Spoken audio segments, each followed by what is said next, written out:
As I progressed with Staples, I really liked not only the people that were interviewing me. What did your job search look like? I don't think we talked about this, was I'd been out of work for a long time. Potential financial anxiety you might have about that, at least in my case. I'd recommend it wholeheartedly. I'm very happy for the people that get to work for you and be mentored by you, the wisdom that you can share with them as well. Hey, Brendan, it's good to see you. How are you doing today? Doing great, Will. Thanks for the call. I really appreciate your time. Yeah, I'm so excited. Congratulations on the job. Can you give me just a little bit about the role, where you are? Tell me a little about that. I'd love to. I was kind of engaged with another company and then got pinged by the e-commerce company Staples. They found me on LinkedIn and they wanted to talk. So I got to be honest, initially it wasn't a company I was thinking about, but I thought, hey, I'm engaged with one company that I'm sort of interested in. It makes sense to also sort of get some reps with another company, be it even if it's just a phone screen and an initial interview. And as I progressed with Staples, I really liked not only the people that were interviewing me who would become teammates and colleagues of mine, but the way they talked about the job. So long story short, I did accept, and my first day was March 31st. And my role is I am a senior manager within the product management space, and my remit, or what I own, so to speak, is the Staples mobile app. And I came right in, and it's a very corporate environment, and from day one, I've been working pretty hard and engaged with colleagues. And there was none of that, like, oh, the first week you're going to ramp up and do admin type things. It was really hit the ground running, which really aligned with my personality. I have a strong bias for action, and I like to work hard and have a busy day. And that's what I have. That's awesome. So before we jump into your journey for the job search, tell me a little bit about your kind of career before landing at Staples. What are some of the areas, the type of work that you were doing? Just a brief preview of that. Yeah, of course. I've been in product management focused on mobile for quite some time. I would say almost all of my previous jobs, the product was the mobile app. The difference here with Staples is the mobile app is a device used to sell e-commerce. It is a platform. So the major differences would be in my previous mobile product management jobs, where I was like a senior product manager, heading up an agile mobile team. I was consumed with market fit for the product itself. And often these were subscription models in terms of the financial model, where there was a free tier. My job essentially was to build features and capabilities that delighted the user at the top of the funnel, pulled them through, and got them to convert to a paying customer through an exchange of value. That is not the case now. In the sense with an e-commerce product, you're really looking at, how can I optimize visits to my platform, be it the website or the mobile app? And what I mean by optimize is, build engagement. Yes, that's obviously important. We want our customers to love our app, but we really want to make sure that we are removing all friction from the customer and that product that they're seeking. I love that. I think seeing that there's a big difference in that, right? From selling and building a product that people are buying the product, as opposed to I love that you described it as a platform, because the desire is not necessarily to be in the product more, it's to engage with the brand of Staples more and whatnot. So it's a nice change. I mean, it's a different change. Whether, nice or not, I guess depends on how all the work goes on any given day. But no, that's awesome. That's a wonderful background. I would love to hear in your job search, moving over to that, prior to you engaging with IJS, what did your job search look like? What was your average week in terms of your job search? How was that going? It was pretty limited. I would say it was sort of the one trick pony type of job search, where It was a combination of, digital job listings such as LinkedIn, Indeed, and places like that, where I was applying like blindly to jobs that looked interesting to me. Like at times there'd be a job that, was specific to mobile product management in a context that really spoke to me personally, and I would get really jazzed about that. For example, I love fitness and I love exercise and sports. And so if I saw a job at, say, a place like Whoop or MyFitnessPal or Converse, I'd be like, well, why won't they just hire me? I'm perfect for this. I literally use their products. But I didn't, I understand, I'm experienced enough to know that that's not how it works. And that was an emotional response. And really what I needed to do was build a network, right? And in my sense, or to be part of a community.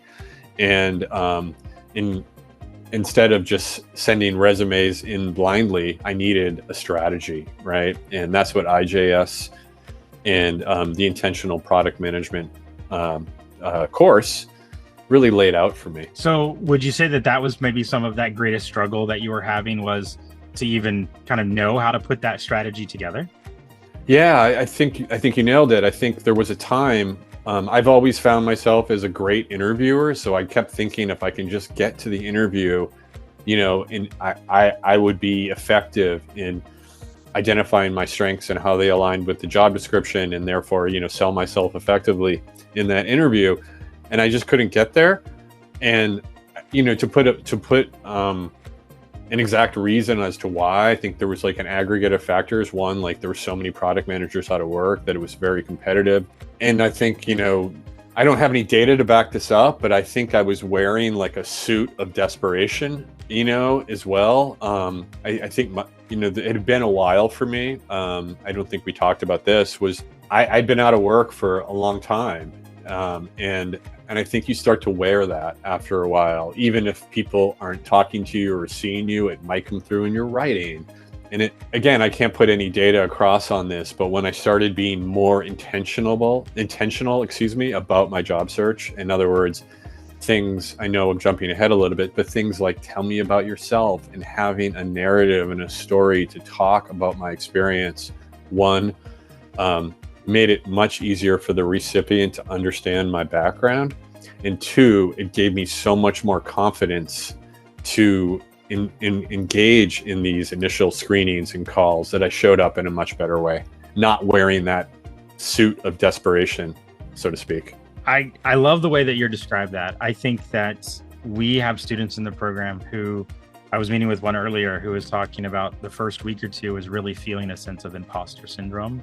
And that can be similar to that sense of, am I worthy of this role, or how do I present my experience that's relevant? All of that is a struggle when it's a skill that can be learned, right? And we also can get into a mindset of, I'm just gonna do what I've always done. It's worked in the past. But I'm glad that you came and found this to work. What was prior to you deciding to sign up, were there any hesitations that you had about joining this particular program or any program in general? I mean, I quite honestly, no. I've really been a big proponent of coaching, in both ways, like coaching others and mentoring others, and identifying a mentor and a coach for myself. So I was all in on that. The only pause I had was the financial commitment that was in front of me, and especially, where I was at a moment in my life where I was really looking, kind of trying to keep finances and spending low. I had kind of a eureka moment, quite honestly, where in 2021, I went on to this incredibly elite 2-year waiting list surf school in Costa Rica that I'd always wanted to go to. To give you an example, like I'm just a regular person, but like the other people in the school at the time I was there, they have limited numbers. Like one of them was chairman of the Fed in San Francisco. The other one was a surgeon and drove Maseratis and Ferraris. Like I saved for years to go to this program. I would be embarrassed to tell you how much it was. I was taking a walk with my sister, and we were kind of going. I was telling her about this program, and I was like, I don't know, it seems really good, but like, I really, I want like to understand that I'm. It's a big outlay of cash, and like, I'm a little. She's like, wait a minute, didn't you go to that place to go surfing, like for like some ridiculous amount of money for what was it, 6 days? She's like, why wouldn't you do the same thing for your career? And I was like, I don't have a good answer for that. You are completely right. Because surfing's more fun than working on tell me about yourselves, Right. And for me, that was, and when I could work out, in an effective payment plan, I realized that this was really important to me. And if I could put that in a black box and put it aside and feel okay knowing that it was there was an end in time, so to speak, or to when those payments would be due, the value that I would get in return, and that I have realized superseded that cost in 10x at least. Great. Yeah.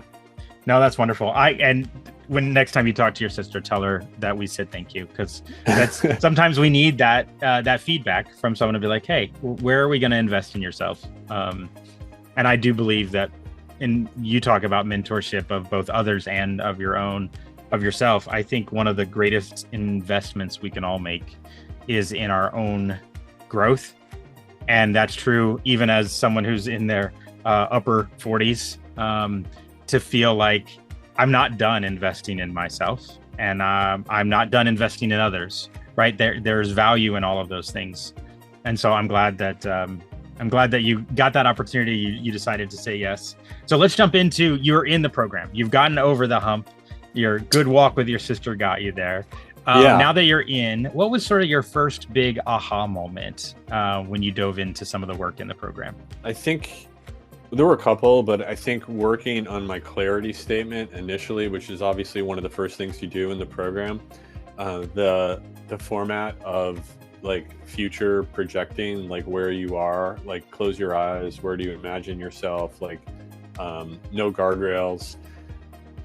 Honestly, like that's a wonderful exercise. It's so simple, but that exercise alone got me kind of on rails to focus on that. And Manilo, who I worked with on that, was wonderful, and I still kind of refer to that, like I think we refer to it as a statement of intent, about what you're targeting, down to salary, like work-life balance, whatever it may be that is on your priority of needs. That should go into your kind of your specific letter of intent, for lack of a better word, or the direction of what you're searching for. And that was helpful because there are times when you kind of get distracted a little bit by we're all human here, and sometimes I would look at LinkedIn and go, I can maybe do that job, and then I'm like, wait a minute, that's not what I'm looking for. Like, stay on track. So I think that was one. And I would say certainly tell me about yourself. I could go on, or Team A or TMAY, whatever we call it. That was a revelation to me, even though it's like incredibly obvious that this is what you need to do. I was not doing that in my phone screens. And I think in 1998, when I didn't do that, it was okay. Now it's not so okay to do that. The competition is much, much more intense. If you're going to ramble on and filibuster for 20 minutes, because that's what you're doing, right, it's not going to work. Yeah, no, you're exactly right. I'm glad that clarity session, I see people's kind of the light bulb go off when they realize that they can craft their future, and to recognize that is within their control and their power to say, this is what I really want. And it's not always that where you are to where you want to get to is a direct step. Sometimes there is a step in between that you have to go through. Those are part of the revelation that people often get during those clarity sessions of, hey, I'm currently doing X, but I can't necessarily go to Y directly, or I can't go to Z directly. I have to go to Y first, or however you want to talk about it. But that intention, I think, is there. And I'm so glad that the teammate process, or however, like you said, however you want to call it, the tell me about yourself, the question we always get in some form or another, was really helpful for you. So let's talk about you talked a little bit at the beginning about the journey to landing this role at Staples. Talk to me a bit, like a little bit more in depth about you got through this process. How were some of the things that you learned in the program? How did it help you? Both, whether it's the mental model of how you were presenting yourself, to the content of some of your stories, to your clarity document in terms of what your intent statement was for your job. How did any of that play into your journey with landing this role with Staples? Sure. I had a phone screen, and I was definitely using those tactics on the phone screen, and like so much so, like the first person I spoke with was HR, and she's like, "Okay, you're great. You know, I'm moving you ahead to the hiring manager." Hiring manager, like a lot of fast-moving technology companies, came late. It was a 30-minute interview. She was like, "Okay, you're great. You know, I'm paraphrasing. You know, you can do it in the STAR method. You can tell me the situation, the task, your actions, and the results, and you can do it, you know, over and over again, you know, in a sense." And so I had these like encapsulated little stories that I could like pull from my memory bank, so to speak. And I had some visuals up on the wall too, you know, for prompts. But I think that's what really helped me, is to get into I mean, I've read these things, but it wasn't until I really worked with the coaches from IPM and IGS that I really understood that this is really important. It's not just, oh, you might want to think about answering questions this way. It's like, no, it's super important. And then you need to take that forward into meetings. As we all know, product managers often are in a position of influence beyond their direct reports, and influence up, down, to the left, and to the right. And the one, you know, data really matters, and having a succinct story, but pulling in and using data to help tell that story is really the magic bullet. Like, why this comp instead of this one? Why this little feature thing in the header instead of here? You can't say, I don't think customers would like that. That's not going to fly, you know. Not that I was, but that's just another example of like taking those learnings and taking them to the workplace. Yeah, I've seen through my career and through others as well that we've coached, the value of the storytelling in your own journey that translates into your job. I mean, it's correct. There's an element of influence in the conversation. There's an element of organization, of how do you bring the pain and the drama, talk to them about the decision making, bring the data to inform decisions, lay out that strategy, and talk about, even if you're just forecasting what the results could be. It does follow STAR in a lot of ways. And so not only is it great for the job search, it's good for the job as well. No, that's great. So if you had to describe the program for people that might be watching this wondering, what is this program? If you had to put it in your own words, how would you describe the PM job search program here? The way, like, I think the common thread, and I don't mean to minimize it, but I think it's just like, I can't underline this enough. It's like a mindset adjustment from where I came to where I'm going. And each interaction with each different coach really kind of hammered that in. So in other words, clarity, you know, building this clarity statement about what I'm looking for, that's like a change of mindset, because I'm focusing on one particular thing. And I'm like, also like my dreams, or my I wouldn't say fantasy, but my end in mind, so to speak, is also wrapped up in that. So it's like very opportunistic, I guess, in a way. Like, and then the next one is like, you know, working on mindset. So like, things don't always go right. So like, what is your, you know, how do you bring yourself, how do you like get yourself settled and on a positive trajectory, right? So working with Ricky was really helpful for me. Like, you know, I had some like memory cues that I could like associate like that, and it would, you know, kind of bring me to a base level of whether I'm anxious or excited or not believing in myself, that could kind of bring me down to like state zero, and then I could progress forward. And, even just like Shobit, like talking about, you know, a big part of this program is like your daily practice, right? Which is something to really the question you asked that most people wouldn't think of for a product management, job finding, coaching, cohort. That one of the first things you learn is like, you have to believe in yourself, right? Because nobody else is, especially in the job. Beyond, you got the job, now you got to like go forth in your matrixed organization. I'm using my case as an example. Make relationships, influence them, people and teams, and get them on your side or your point of view so you can work as one to achieve a goal.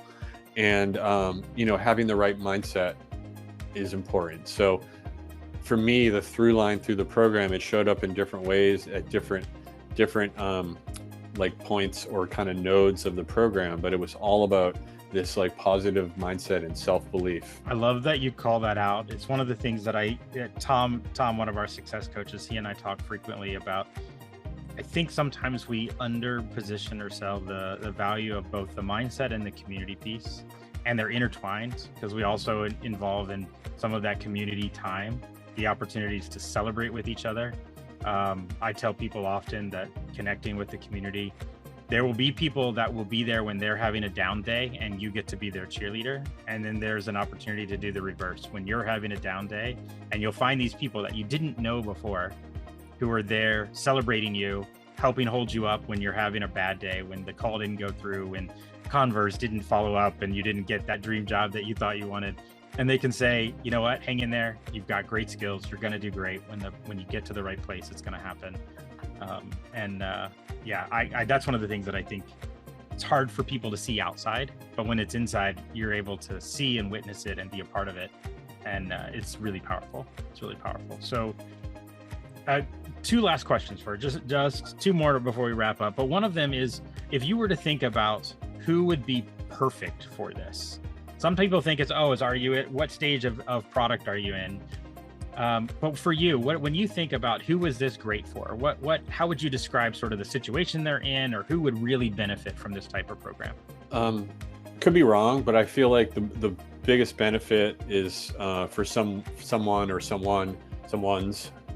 made that up, who's been a product manager for a little while, right? And so they know how to be a product manager, or mostly,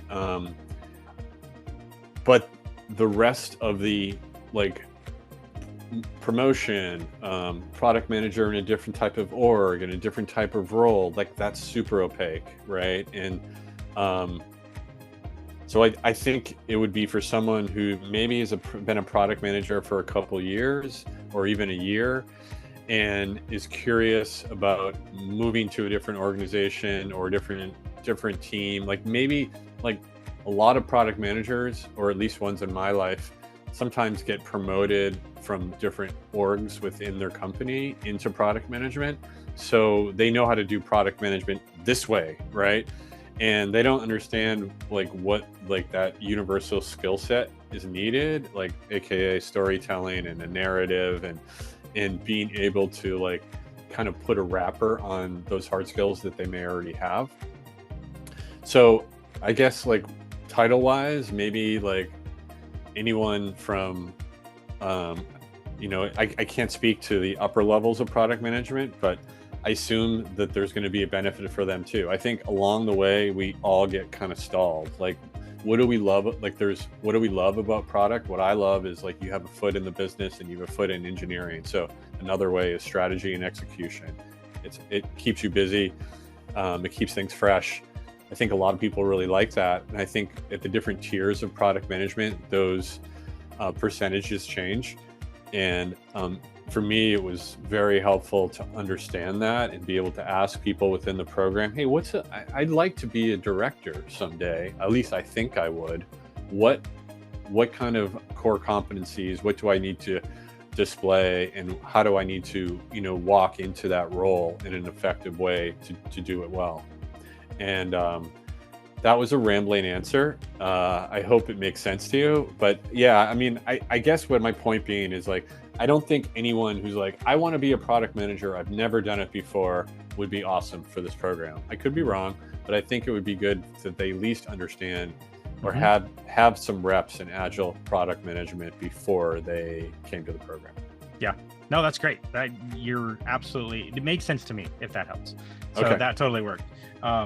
Okay, last question for you. If there was anything you'd like to share, if someone is maybe where you were before you joined the program, not quite sure if they should do this or considering it, is there any bit of advice that you'd give them or anything you'd want to share with them as they're trying to make their decision? I would say, first of all, if you're thinking about doing this program, explore it, right? In the sense, like, read up about it, go to LinkedIn, follow yourself, Will, and other leaders, and see what they have to say. If that speaks to you and aligns with you, then you're on the right path. Tom is another one that I would definitely recommend. He's very sort of optimistic, and he's sort of looking at like mindset, and that really speaks to me. And then I would say, don't get hung up on the dollars, right? If you can finance it. There's a way, to get this done, and the benefit outweighs the potential financial anxiety you might have about that, at least in my case. I'd recommend it wholeheartedly, only because I think you need the community aspect to support yourself as you go through this. It's really helpful. I can't tell you, as soon as you join the program, like, your LinkedIn is just going to get lit up with people who are like you, who want to make a real connection and may even live in the city you live in and want to go out for, a social event or something. And I think that's really important, because looking for a job and doing it ineffectively on your own is not a path to, I think, wonderful mental health, to say the least. I hear you on that. It is hard to do alone. And so I'm glad that we could be part of that community in your search, and that you landed so wonderfully. I'm excited for you to see all the opportunities that you're going to have there, along with, I'm very happy for the people that get to work for you and be mentored by you, the wisdom that you can share with them as well. They were very wise in choosing to bring you on board. So good on for them to do that. Thank you. Brendan, thank you so much for being here, for sharing your experience with us, and look forward to seeing what the future holds for you. Thanks, Will. I appreciate your time. And big thanks to everyone at IJS for all their help and support. Awesome. Thanks.